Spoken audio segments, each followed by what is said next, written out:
Amém, irmãos. Jesus é o Senhor. Sejam Amen, todos frères. bem-vindos. Jésus est le Seigneur.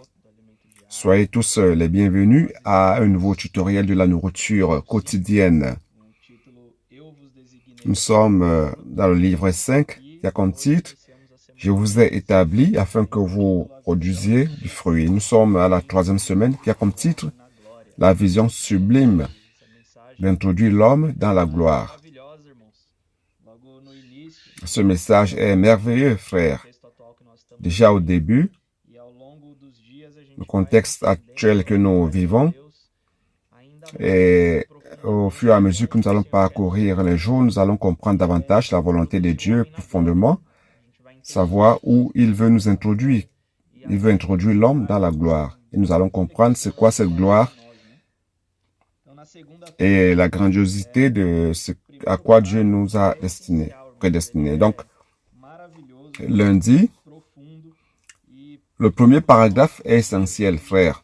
C'est merveilleux, profond. Et pour les jours que nous vivons dans l'Église aujourd'hui, c'est le point clé. Le titre de lundi, c'est « Les révélations de Dieu ne s'arrêtent pas ».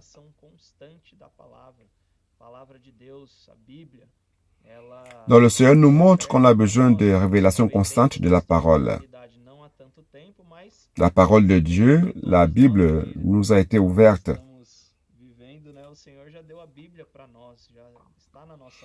Peut-être que dans l'histoire de l'humanité, il n'y a pas longtemps de cela, mais nous qui vivons ici, nous avons la Bible entre nos mains. Mais la révélation du Seigneur est quelque chose de constant, de quotidien, qui vient à tout temps et à tout moment, car le Seigneur parle. Et cette révélation ne peut s'arrêter. Nous ne pouvons pas nous contenter tout simplement de ce que le Seigneur a déjà dit auparavant. Mais de ce qu'il a dit avant, oui, et aussi ce qu'il dit aujourd'hui, donnant la direction à son peuple, à son Église. Ce premier paragraphe est très important. Je ne vais pas lire à cause du temps, mais vous pouvez lire avec plus de raffinement dans l'immersion profonde pour comprendre mieux le contexte dans lequel nous vivons. Et toujours lundi, on parle aussi de l'avancée de l'œuvre en Afrique. Alléluia! Grâce au Seigneur, le continent africain est en train d'être conquis par le Seigneur à travers les colporteurs, à travers la prédication de l'évangile du royaume. La parole prophétique sort et la parole prophétique fait l'œuvre. Donc ici, nous voyons le contexte de plusieurs villes d'Afrique du Sud, qui est le centre de l'œuvre en Afrique. Plusieurs villes qui ont été visitées, des villes qui n'avaient pas d'église, mais qui aujourd'hui en ont, dû à ce travail, par le colportage, par la maison des adolescents, le Viens et Voir, la nouvelle manière que le Seigneur nous a donnée de prêcher l'évangile du royaume, d'établir des églises et d'amener les personnes dans l'église.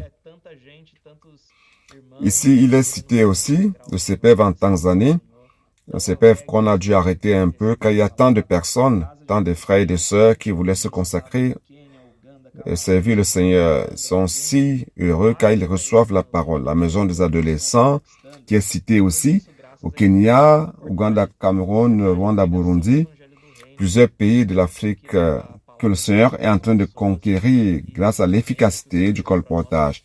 Colportage, la prédication de l'évangile du royaume, qui apporte l'évangile aux personnes à travers les outils que Dieu nous a donnés pour étendre l'évangile sur toute la terre. Et on voit aussi le contexte des Vaudois au XIIe siècle, XIIIe siècle. Ils prêchaient l'évangile dans les rues. Et cette époque-là, c'est une époque des ténèbres. L'église à Thyatire dominait le contexte européen. Mais ces hommes, contre vents et marées, ont profité de leur travail car ils visitaient les villes en tant que commerçants et utilisaient l'opportunité qui se présentait pour utiliser les passages de la Bible pour prêcher l'évangile. Le colportage vient de cela. Donc, ils avaient un sac accroché au col dans lequel se trouvaient les manuscrits de la Bible qu'ils remettaient aux personnes qui s'ouvraient. Le colporteur, c'est celui qui transporte quelque chose au niveau du cou. Et grâce au Seigneur, ce travail est venu jusqu'à nous. Nous amenons la révélation de la parole aux personnes à travers nos livres. Lorsque nous allons dans les rues, prier pour les personnes, nous semons ces livres. Et comme nous avons dit au début, nous apportons de nouvelles lumières. Je voudrais lire un passage de la page 41, dernier paragraphe, qui dit « L'Église ne peut pas rester dans la lumière et la révélation du passé. Nous devons remercier Dieu pour la lumière de la parole qu'il nous a donnée. Mais le Seigneur a toujours une nouvelle lumière à nous révéler à travers la parole. Nous rendons grâce au Seigneur pour cela. Chaque jour, le Seigneur a une nouvelle lumière. Et aujourd'hui, l'Église pratique sa parole. Et à travers le colportage, nous amenons aussi cette lumière à d'autres personnes qui ne sont pas dans l'Église. Oh Seigneur Jésus, c'est merveilleux. Ces outils que le Seigneur nous a donnés, le colportage. Ce que nous pratiquons, cette lumière que nous apportons aux personnes, c'est pas quelque chose de doctrinal. C'est pas comme à Sardes, où plusieurs lumières apparaissaient, ou mieux encore, le Seigneur apportait la lumière sur plusieurs points de la parole, qui finissait par devenir quelque chose de doctrinal. Mais nous avons plutôt besoin de la lumière pour exécuter. Donc, les nouvelles révélations viennent chaque jour. Pourquoi? Afin que nous exécutions la volonté de Dieu. Et comment nous recevons puisque nous recevons la révélation chaque jour, le Seigneur nous a donné l'immersion quotidienne, les pamphlets, afin que nous ayons toujours la lumière à portée de main, la parole.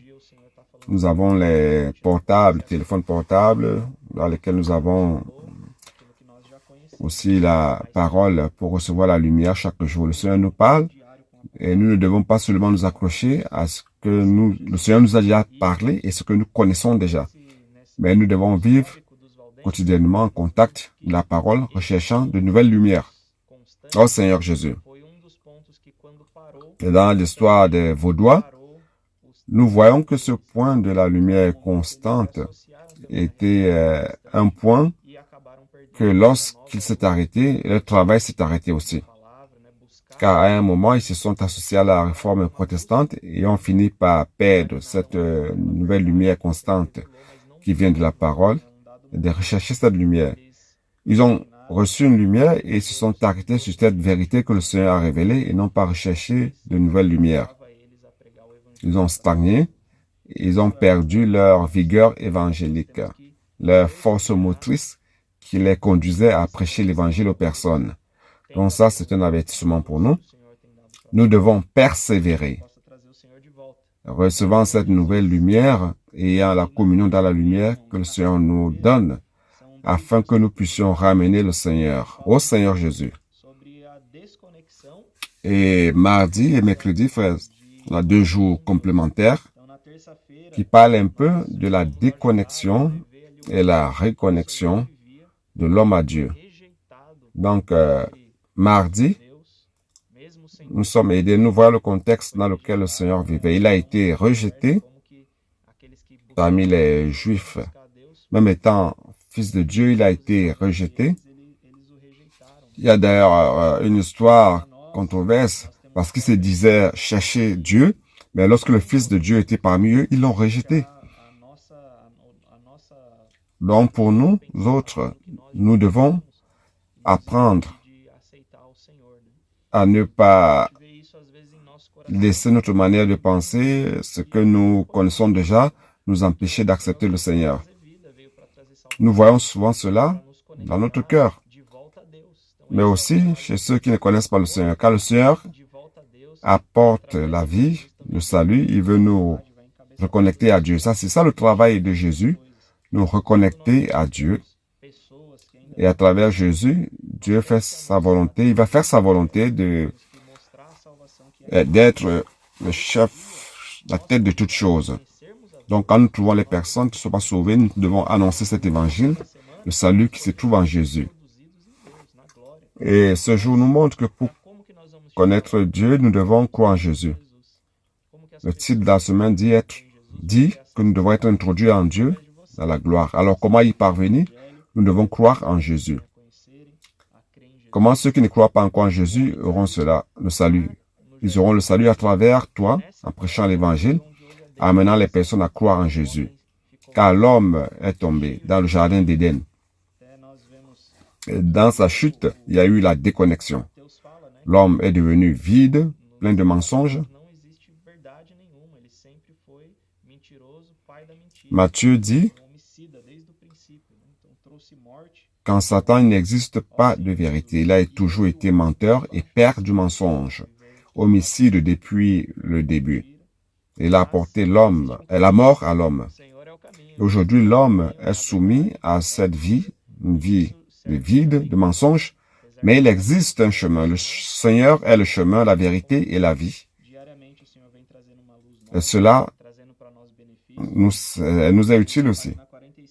Nous sommes sauvés, mais notre course continue. Chaque jour, le Seigneur nous apporte une nouvelle lumière, un nouveau bienfait. À la page 45, les deux dernières phrases disent ceci. En croyant au Seigneur Jésus, qui est l'envoyé de Dieu, nous recevons tous les bienfaits qu'il apporte à l'homme.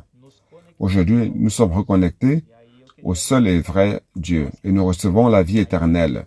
Donc, croire en Jésus nous a reconnectés à Dieu. Je voudrais renforcer. Nous avons cru, mais nous connaissons encore beaucoup de personnes qui n'ont pas encore cru au Seigneur. Donc, il nous revient de prêcher l'Évangile. Et mercredi, il y a le deuxième pas qui est merveilleux, qui parle de l'esprit de vérité. Donc avant, l'homme était dominé, était gouverné par le père du mensonge. Mais en croyant au Seigneur Jésus, il se reconnecte au Dieu véritable.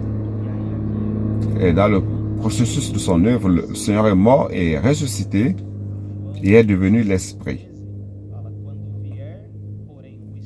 Et dans Jean, il parle de l'Esprit de vérité.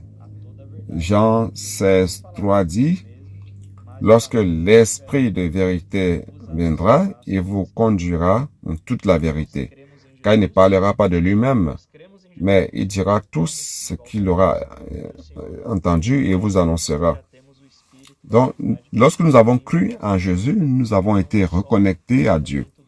Et le Seigneur nous a donné aujourd'hui l'esprit de vérité qui va aussi nous conduire. Donc, ce n'est pas seulement au moment de croire, mais le Seigneur veut nous conduire aussi. Donc, on croit et on est conduit par le Seigneur, qui est le chemin, la vérité et la vie. Et pour cela, nous devons lutter pour sauver le maximum de personnes. Son œuvre est faite, l'œuvre du Seigneur faite est prête. Il nous revient de prendre la réalité de cela. Seul le Seigneur peut nous remplir de réalité, car ce que nous voyons dans le monde aujourd'hui, réellement, c'est un monde vide, triste, sans vérité. Donc, cet esprit veut entrer en chacun de nous.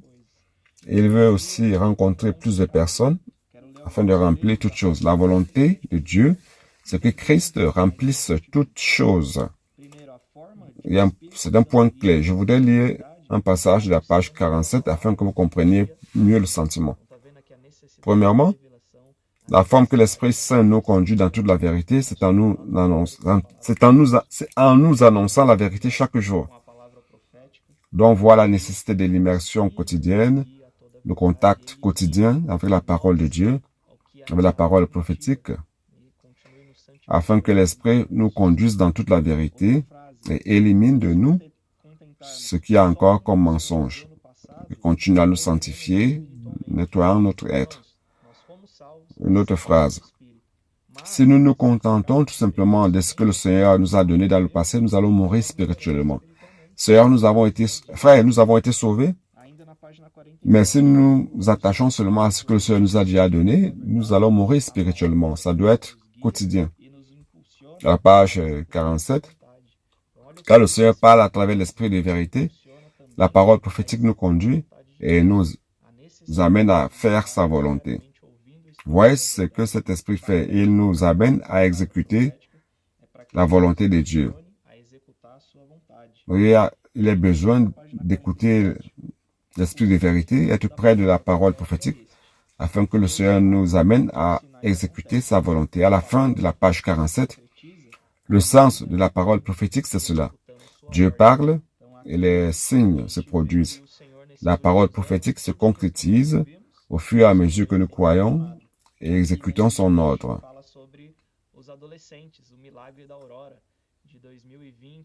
Donc, durant toutes ces années, tout ce que nous avons écouté a été confirmé par le Seigneur. Ici, il parle dans un passage des adolescents, le miracle de l'aurore. En 2020, on a vu la prophétie du psaume 110:3, que le Seigneur va recevoir son armée de jeunes saints comme les gouttes de rosée qui vont apparaître de nulle part.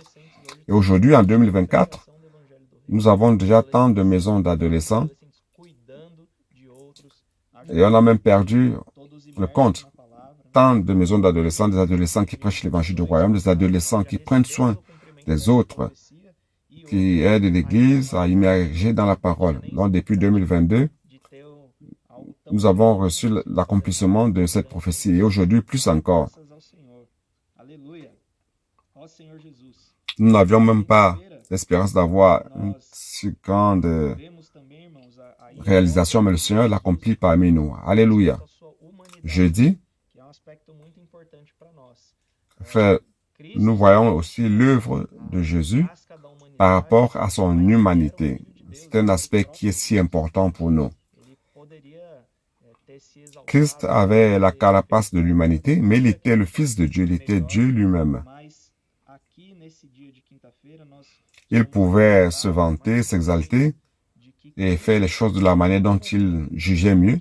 Mais ce jour de jeudi nous rappelle une fois de plus que Christ, à aucun moment, n'a voulu faire des choses par lui-même, mais conforme ce que le Père lui transmettait, il exécutait. Cela montre qu'il est venu réellement comme homme, comme un grain de blé. Comme un homme, il a vécu ici, sur terre, il est mort pour nous, afin de produire plus de fruits. Et aujourd'hui, nous devons être encouragés par cette parole, de savoir que le Seigneur a déjà accompli l'œuvre et nous, comme des canaux, les serviteurs du Seigneur, nous pouvons être utiles afin de compléter cette œuvre qu'il a initiée. L'œuvre de rédemption du salut est prête. Cela doit nous encourager. Maintenant, le processus de l'édification doit être finalisé afin de remplir toutes choses. Le Seigneur compte sur nous. Dans Jean 17, le Seigneur dit, je ne demande pas que tu les ôtes du monde, mais que tu les délivres du mal. Nous sommes dans le monde. Nous sommes dans le monde, on a besoin de choses qui nous, pour notre subsistance, mais nous sommes délivrés du mal. Oh Seigneur Jésus. Donc, par rapport à cette humanité de Jésus, c'est quelque chose que nous devons appliquer à notre vie. Si Christ ne parlait pas de lui-même, alors, quant à nous, nous ne devons pas faire les choses à notre manière, penser que nous avons une certaine capacité. Bien au contraire, Christ a été glorifié parce qu'il a fait l'œuvre du Père. Christ a été glorifié parce qu'il a fait l'œuvre selon ce que le Père disait. Aujourd'hui, nous recevons la parole prophétique. La manière dont Dieu se dispense à l'homme communique avec l'homme. Il nous apporte sa parole pour que nous exécutions. Si nous sommes fidèles à ce que le Seigneur dit, nous serons aussi introduits dans la gloire. Car Christ a ouvert ce chemin, lui comme homme, a accompli la volonté du Père, il a été introduit dans la gloire. Ici, la porte nous a été ouverte. Comme homme, Christ est un Dieu et il a apporté avec lui, il a amené avec lui l'humanité dans le Père.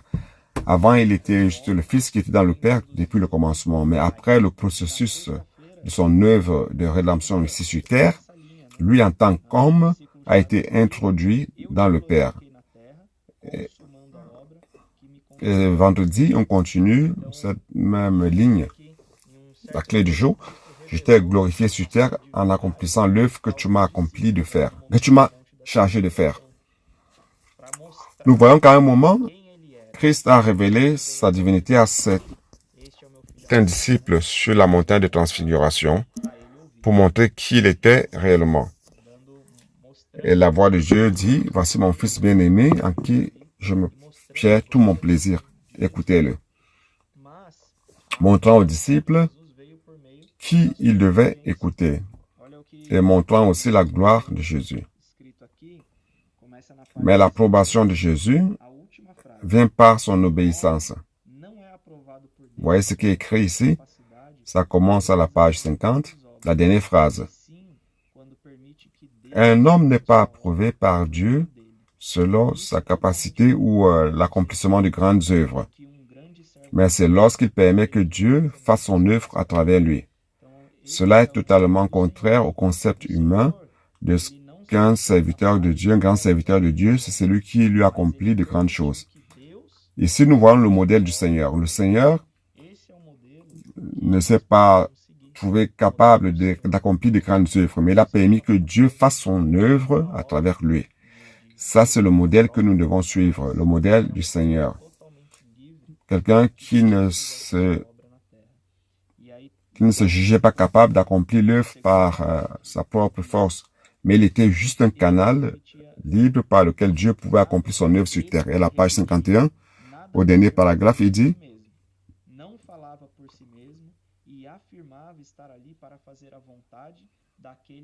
il répétait chaque fois qu'il ne pouvait rien faire de lui-même, ne parlait pas de lui-même, et disait qu'il était là pour faire la volonté de celui qui l'avait envoyé.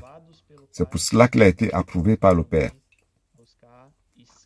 Donc cette phrase est un point clé pour nous. Pour être approuvé par le Père, nous devons aussi chercher à être ce canal libéré qui permet à Dieu de faire son œuvre et reconnaître qu'on n'a aucune capacité. C'est ça le chemin. Et Christ, qui est ce chemin, a été accepté par le Père, qui dit: tu es mon fils, aujourd'hui je t'ai engendré. Cette phrase, c'est dans Actes, dans le psaume, dans Hébreu.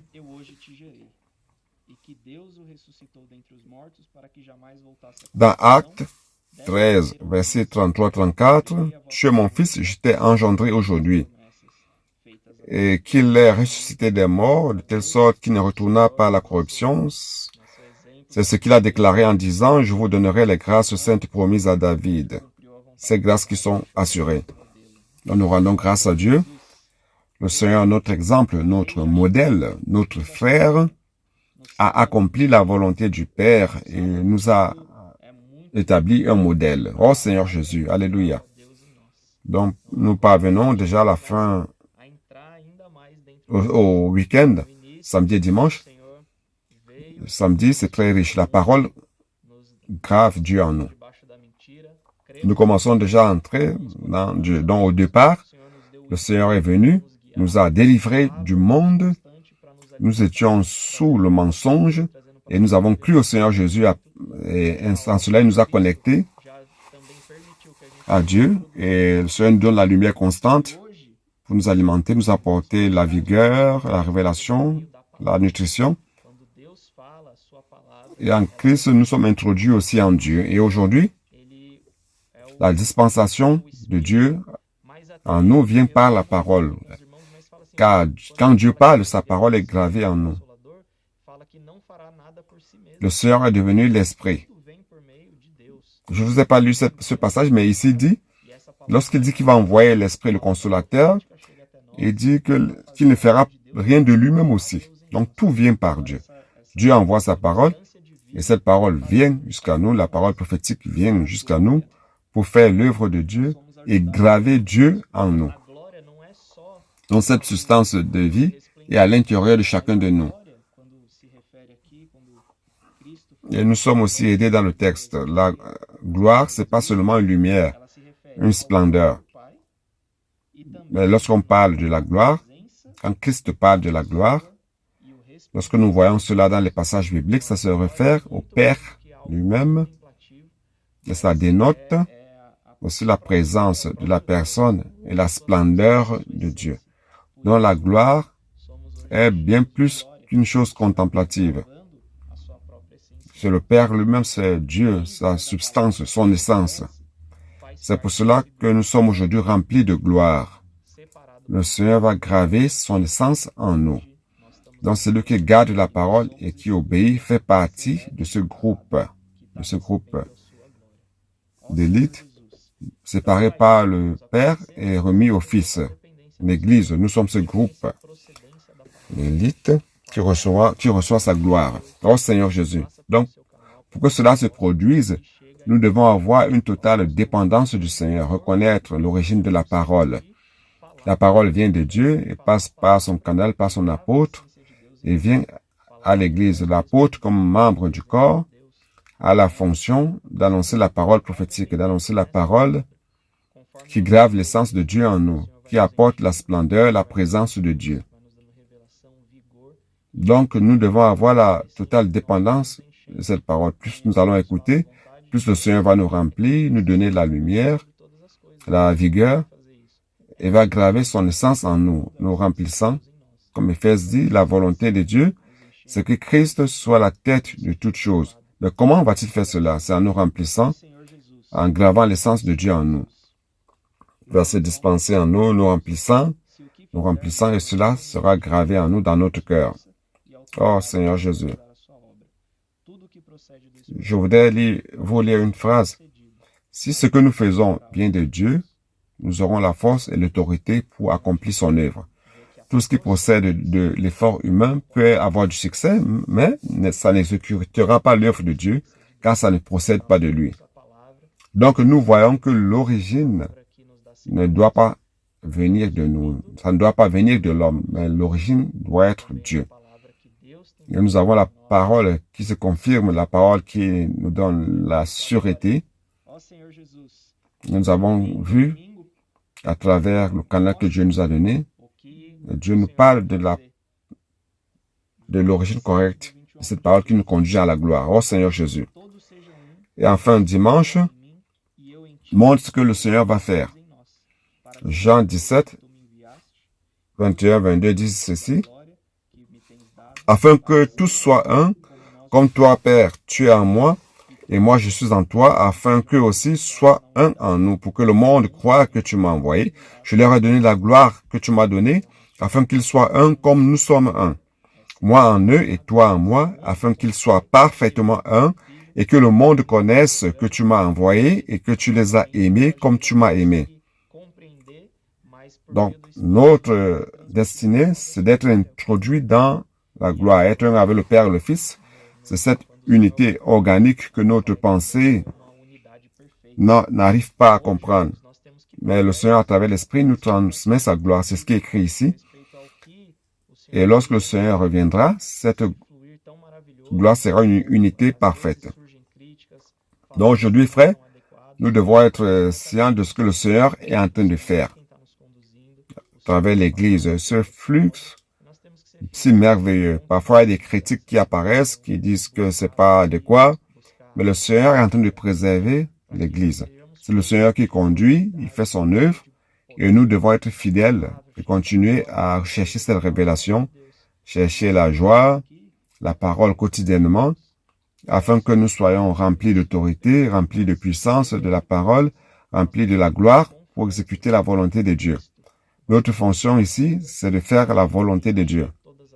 Et c'est le Seigneur qui fait cela. Il a besoin de nous. Mais c'est lui qui accomplit.